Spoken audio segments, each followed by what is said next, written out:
Hello and welcome to the SBH Teaching Kitchen's online cooking series.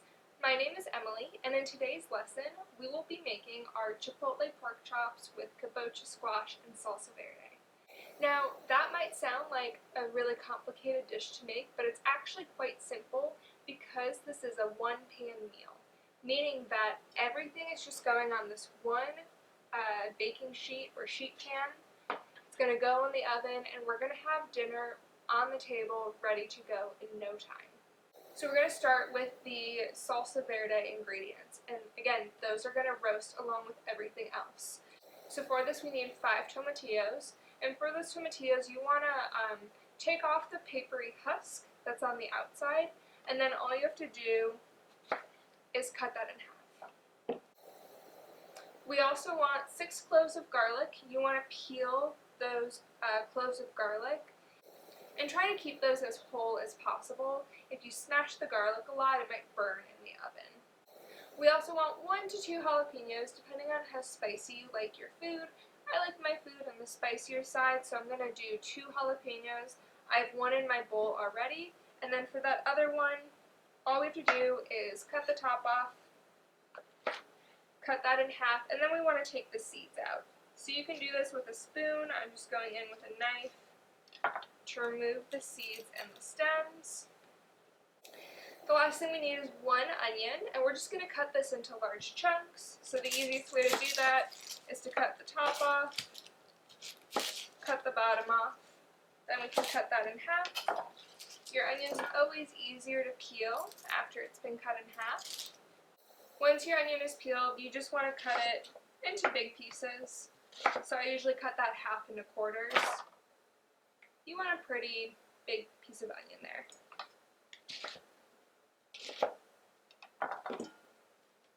And that's the ingredients for our salsa verde. We have 5 tomatillos, 2 jalapenos, 6 cloves of garlic, and 1 onion.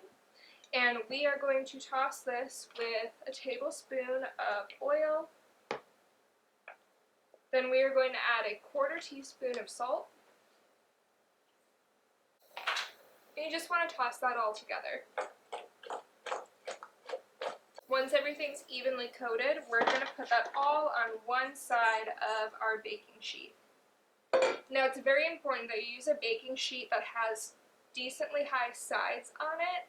I know there's some baking sheets where there's no corner, where that corner part is cut off. You don't want to use anything that's flat or that's open on any of the sides, because these vegetables are going to release a lot of juices as they cook, and you don't want that to spill into your oven, but we also want to keep those juices. We're going to use them when we blend all of this together to make our salsa verde. And then with these ingredients, you just want to push them kind of all to one side. Next we're going to use our Kabocha squash. So if you can't find one of these, you could also use like 2 acorn squashes or any other kind of winter squash that has a thick skin on the outside. For this squash, I would use the smallest one you can find. This one's still pretty big, so I might not use all of it. I'm just going to use enough to be good for 6 servings, and that's going to fit on my baking sheet. If you buy a squash and you just want to roast the whole thing anyways, you could always put any extras onto another baking sheet and bake them both at the same time. So for this, we're going to cut this in half and then scoop the seeds out. So when you cut this in half, I recommend actually going in from the bottom, because the stem can be kind of hard to cut through. So I cut most of the way through and was able to pull it apart for the rest. Always be careful when cutting thick squashes like this open, because they are tough. You don't want to slip with your knife. So always just be as cautious as possible. Now with our squash, kind of like a pumpkin, we have seeds on the inside, so we just want to scoop those out. Once you've scooped the seeds out of your squash, we're going to cut this into wedges. We're not going to peel it. It's actually a lot easier to peel the skin off the squash after it's been roasted, so we're not going to fuss with that today. And you want to cut this into wedges that are about 1.5 inches thick. They don't need to be perfect, you're just going to do your best. And I am going to cut the stem off and the bottom off as well. It just makes it a little bit easier for me to actually cut this into wedges.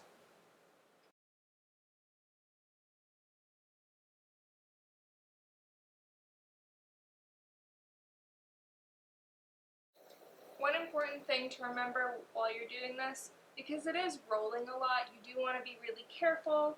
You want to make sure that you're keeping your fingertips away from your knife. So once you've kind of wedged your knife into your squash, you want to keep your hand really flat. You want your fingertips far away from the blade, and you're going to use your flat palm to cut that squash into a wedge. So again, always keep your fingertips away from the knife. That way, if you do slip, nothing's going to hit your fingers. So for our squash that we are roasting, I'm going to put that in the same bowl that my salsa verde ingredients were in. That way we're not getting any extra bowls dirty. And again, 1 tablespoon of oil and 1/4 teaspoon of salt, just like we did for the salsa verde. In addition to the oil and the salt on our squash, we're also going to add 1 teaspoon of our salt-free adobo seasoning. So this doesn't have any extra salt in it, it's just adding some more spices to our dish. And we do have a recipe on how to make your own salt-free adobo seasoning. So you can do that at home, keep it in an old spice jar. It's just very convenient to have on hand. Now what I want to do, I'm just going to use my hands to make sure that everything is evenly coated in the oil, salt, and the adobo seasoning. Alright, so I have everything evenly coated in the oil and the spices now, and I'm actually going to cut these in half again, just because this is kind of an awkward shape to try to lay flat on my baking sheet, and by cutting it in half, it just means that I'm going to have a little more area to work with on my sheet, and I won't have to pile everything on top of each other. With the squash, you do want to make sure that you have at least one flat surface directly on the baking sheet as it's roasting in the oven. That baking sheet's going to get really hot, and that flat side of the squash is going to caramelize right on the baking sheet. And it's going to be really delicious when that happens. And if our squash is just all piled on top of each other, it's not really going to caramelize, it's just going to steam itself, which is fine, it'll still cook that way, but it's not going to taste as good. So you want to allow that squash to caramelize, and by cutting it in half again, that just means that I can fit more in a smaller area on my baking sheet.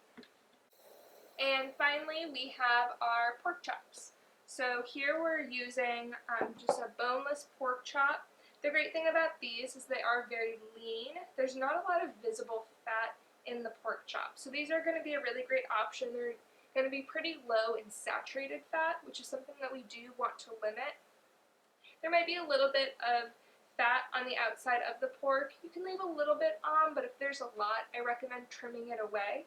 And this we can just put right in the same bowl that the squash and our salsa verde ingredients were in.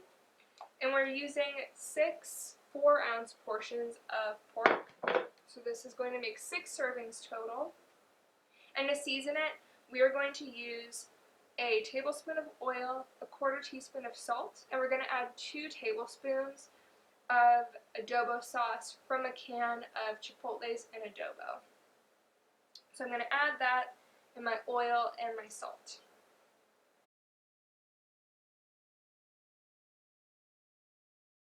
Once your pork is evenly coated in all of your seasonings, we are going to arrange that just in the middle of our baking sheet. Now that we have everything on our baking sheet and ready to go, we're going to put this in an oven at 425 degrees. We want that pork to be 150 degrees inside, and our vegetables should be nicely browned and soft. Alright, so our pork has come out of the oven and only needed about 25 minutes before it hit 150 degrees inside. So you always want to use a thermometer to check the temperature of your meat. You don't want to go too far above 150 degrees because that's when your pork starts to get kind of dry. Especially this, because it's so lean, it doesn't have a lot of fat to it. You don't want that pork to dry out. Now what we're going to do is make our salsa verde. So the easiest way to do that is to take our pork and arrange it on a plate or on a platter to get that out of the way. And then for our squash, to check if it's done, you're going to pierce it with a fork. If you can easily pierce that squash with a fork, that means it's done. So for the squash, I'm also going to just get this out of the way. I'm going to put it on the same plate as my pork. This is a great dish to serve family style. You can just put everything on a big platter. I don't have one of those, so I'm probably going to have to get another plate to fit everything. So I'm going to put the rest of my squash just on a smaller plate off to the side. And you can see that this squash, the side that was touching the baking sheet, is really nice and caramelized. It's got that deep golden brown color to it, and that's just going to be so delicious. So we have our pork and our squash off of our baking sheet, and we can see that this has a lot of liquid on it, and we can use that liquid to make our salsa. Because all of this liquid is going to be pure flavor, we want to incorporate that into our sauce. So for our salsa verde, we are going to take everything and put that in a blender, because we're going to blend this all together.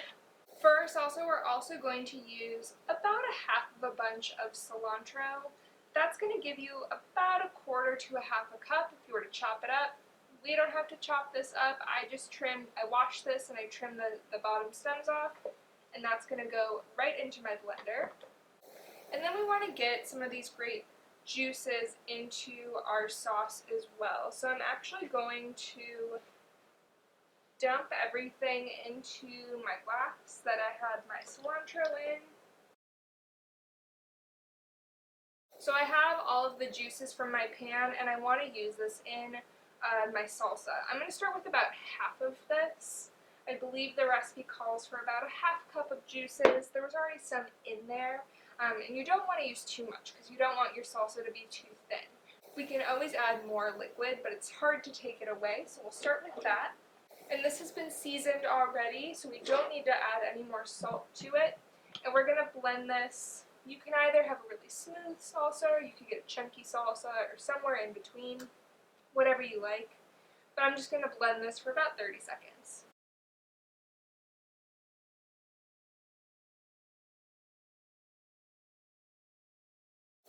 So I like my salsa on the smoother side. I blended it enough so that all of the garlic was finely pureed, and that we still have those nice bright green flecks from the cilantro.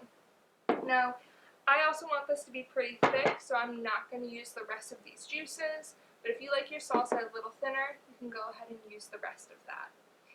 Now to serve everything, we could spoon that salsa right on top of our dish, especially if we're doing a nice big platter, or we could leave it off to the side.